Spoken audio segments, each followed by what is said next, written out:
¿Cómo les va a todos ustedes? Bienvenidos a este nuevo capítulo de Hora 20.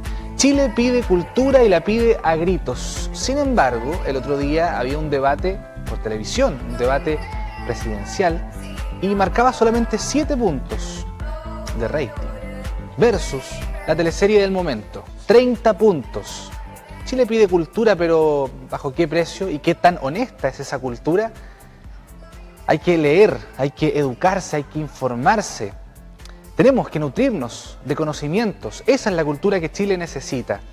No podemos andar con mentiras y pedir cultura cuando en realidad nos gusta ver farándula, nos gusta ver programas basura.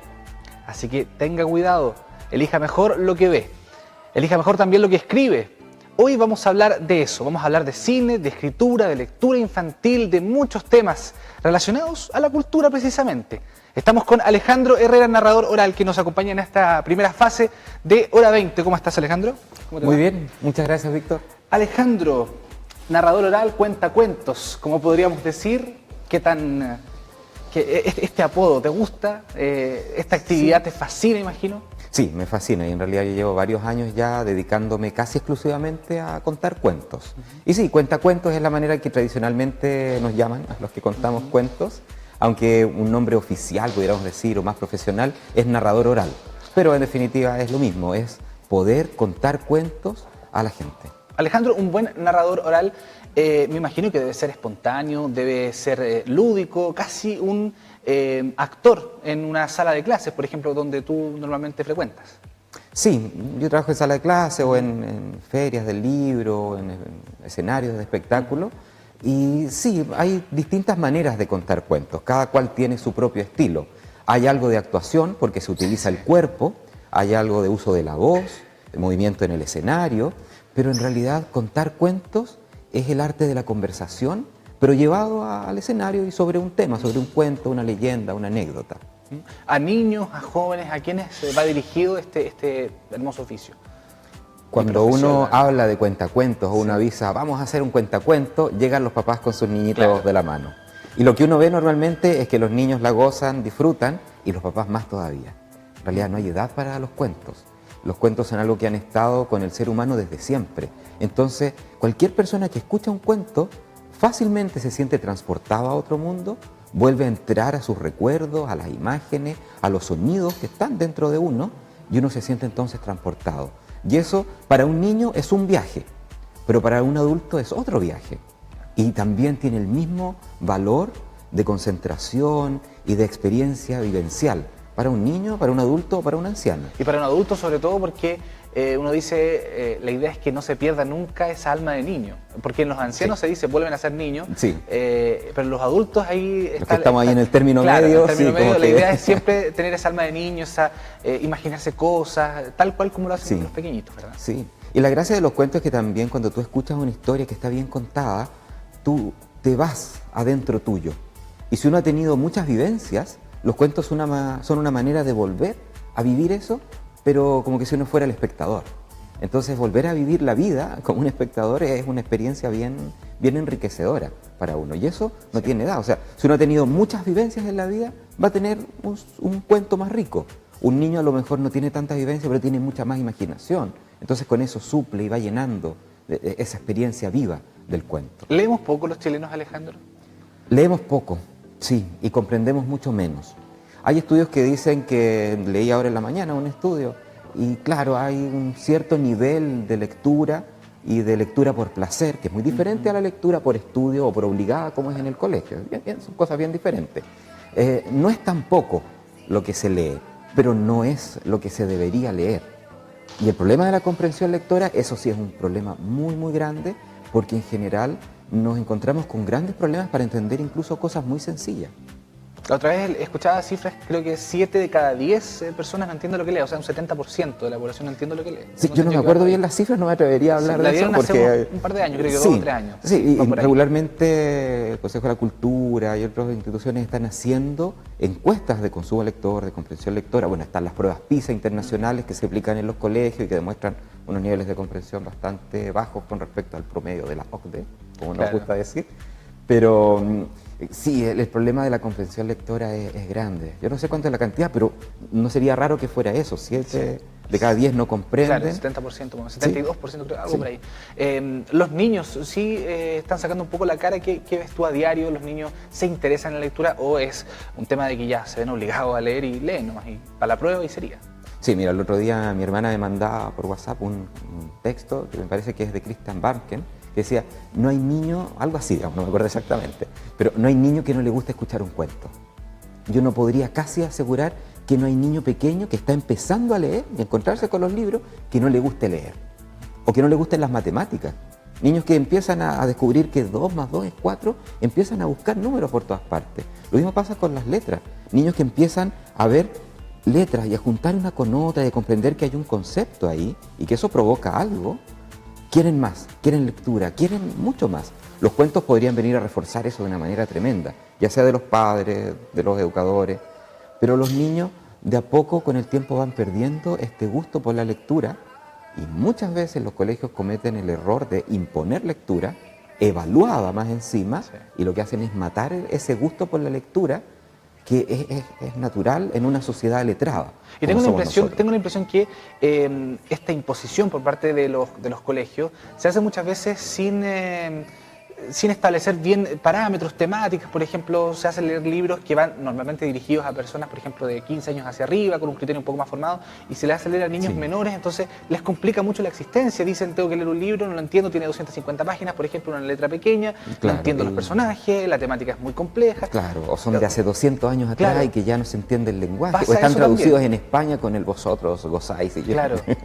pasa ese tema, falta actualización entonces en los planes curriculares un poco también, yo creo. O sea, yo no quiero generalizar, porque hay colegios que hacen grandes planes lectores y que hacen progresiones y permiten que los niños elijan la lectura, que elijan cómo van a ser evaluados y hacen presentaciones, por ejemplo, o hacen los niños cuentacuentos o con plasticina. Hay muchas maneras en que puede evaluarse la lectura, pero hay una gran mayoría de los colegios, porque los he visto y porque hago talleres con profesores sobre el tema y conozco las experiencias que ellos tienen, y soy profesor y estaba en el aula también, de que hay muchos colegios que simplemente repiten algo, profesores que ni siquiera han leído los libros y los ponen a que los niños los lean y los evalúan.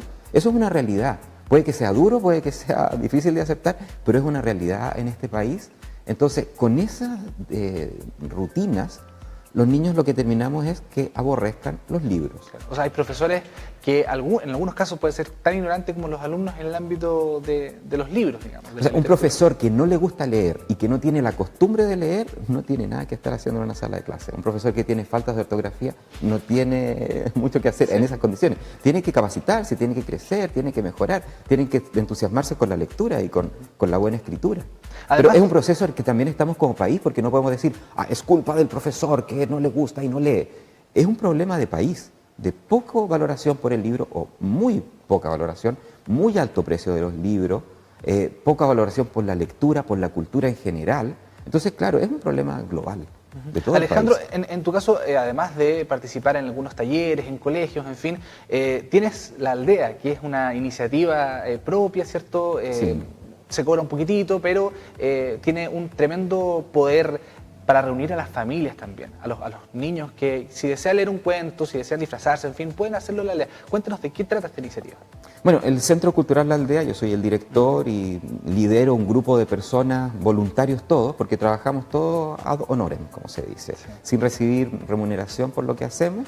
Cada cual tiene su trabajo, hace distintas actividades y donamos tiempo libre, o a veces más que el tiempo libre, bastante tiempo lo donamos a trabajar, a realizar proyectos, a hacer capacitación, difusiones dentro de la aldea. La esencia del centro cultural es una ludoteca. La ludoteca es como una biblioteca, pero que en vez de tener libros tiene juguetes, juegos, disfraces, material didáctico. Y además tenemos la biblioteca. Ese es un espacio que empezamos en el 2010, poquitos meses después del terremoto, de 2010, buscando una manera de que las familias pudieran reunirse alrededor de la cultura. Y de una cultura entendida no como que alguien viene y les entrega lo que hay que hacer, sino que un espacio abierto con material disponible para que cada familia, cada persona invente cómo se autoeduca, cómo se relaciona con la cultura, con los libros, con el arte, con la plasticina, con la greda, con la pintura.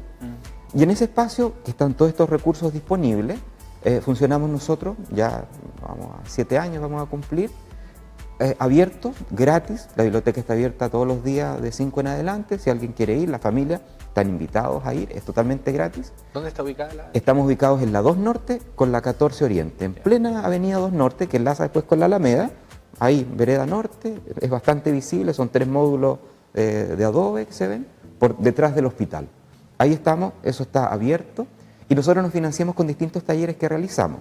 Ahora tenemos un taller de violín, de teclado, de pintura en vidrio y otros talleres que tenemos en los que se cobra un poco y con eso financiamos los gastos mínimos básicos, del centro. Claro. Porque nadie nos aporta. ¿Nunca han recibido un apoyo estatal o han postulado algún tipo de proyecto?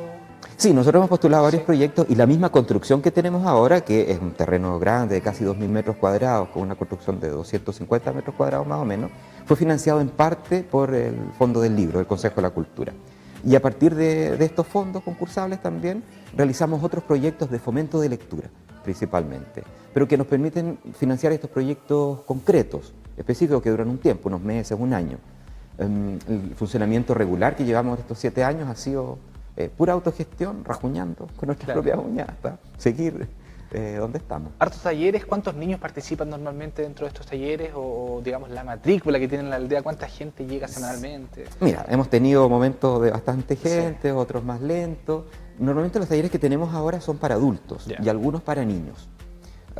Son talleres bastante personalizados, o sea, 5 personas, 6 personas, pequeños grupos para poder trabajar y formar bien en lo que estamos haciendo. ¿Ustedes salen a terreno también, no sé, pues, contar cuentos en plazas, en parques, en lugares libres o tienen planificado hacer eso, por ejemplo, a corto plazo? Tenemos ahí algunos proyectos bastante buenos que nos permitirían hacer actividad para la familia, mucho más de lo que hacemos. Intervenciones, tal vez. Claro, ir a comunidades rurales o en las plazas, en juntas de vecinos, donde poder hacer eso, pararse una mañana, contar cuentos, hacer títeres, hacer yoga de la risa, por ejemplo, que es algo que también hemos hecho. Eso es algo que estamos ahí preparando, estamos trabajando para poder tener esas actividades. Obviamente necesitamos financiamiento. Claro. Hay una iniciativa también respecto a libros que ustedes llevan al campo y después se devuelven, los leen y se devuelven, por lo que me comentaban. Nosotros tenemos 2 iniciativas de fomento lector en estos momentos. Uno es en el Hospital de Talca, que comenzamos el año pasado llevando un punto de préstamo a los niños que están hospitalizados.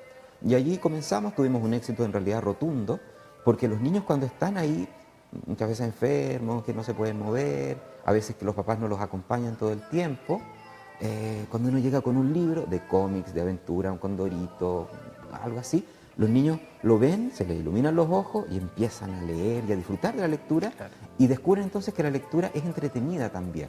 No solamente es la imposición del colegio, es entretenida. Sobre todo en una época donde lo audiovisual prima mucho. Claro, y vemos a los niños que están ahí con el tablet y sabemos que cuando ya se aburran van a tomar el libro que les dejamos ahí. Pero de a poco van a ir cada vez gustándoles más a eso. Ahora este año nosotros comenzamos con los otros pisos del hospital, con las secciones de adultos, y vamos en eso también, aumentando, ojalá a todos los hospitalizados, llevándoles libros. En ese momento en que uno de repente como que se pone un poco más introspectivo cuando está enfermo, claro, está ahí solo, no tiene mucho que hacer, un libro permite concentrarse muy bien en esos momentos. Y aprovechamos esa coyuntura que está la gente. Ese es uno de los proyectos que estamos haciendo de fomento de lectura. Y el otro es en localidades rurales de la comuna de Maule. Un furgón financiado por el Fondo del Libro, una colección de libros, convenios que tenemos con bibliotecas de la comuna de Maule y de acá de Talca, que nos aportan una colección de libros para ir a estas localidades, donde llevamos los libros una vez por semana, los prestamos, hacemos mediación, que no es solamente dejar el libro, léalo, sino que preguntamos, ¿qué libro le gusta? ¿Qué le gustaría leer? ¿Por dónde va su interés? Mire, le recomiendo este. Una especie de biblioteca móvil, en definitiva. Claro, y a la semana siguiente preguntarle, ¿le gustó? ¿Lo leyó? Eso es lo que estamos haciendo, que son 2 proyectos que nos han producido una satisfacción tremenda, porque yo al menos no pensaba que iba a ser tanto el impacto, ni vislumbraba que era tanta la necesidad de la gente de que se les lleve libros. Porque quieren leer, la gente en su mayoría quiere leer, quiere ver libros, no tiene acceso, no tiene posibilidades de venir a buscarlos, no tiene posibilidad de comprarlos, entonces están disfrutando mucho los libros, sobre todo los adultos. Alejandro, se nos acaba el tiempo. Muchas gracias por estar nuevamente acá en TV Maule, en Hora 20, y también por el aporte tremendo que haces a la cultura, a la educación, que de repente está ahí un poco menoscabada. Muchas gracias. Sí. Muchas gracias a ti, muchas gracias a toda la gente que nos escucha. Los invitamos a visitar a la aldea y a aportarnos en los proyectos que tenemos de fomento 14 de lectura. Oriente con 2 Norte. 2 Norte con 14 Oriente. Cerca del hospital. Sí, si nos buscan en Facebook es La Aldea Cultural. Ahí estamos siempre y tenemos bastante información de lo que hacemos. Un buen panorama para los meses venideros de invierno sobre todo. Perfecto. Muchas gracias, Alejandro. Y nosotros vamos a la pausa y a la vuelta vamos a estar hablando, nos saltamos de la lectura al cine. Una interesante propuesta de cine gratis, en definitiva, para los talquinos. No se vayan.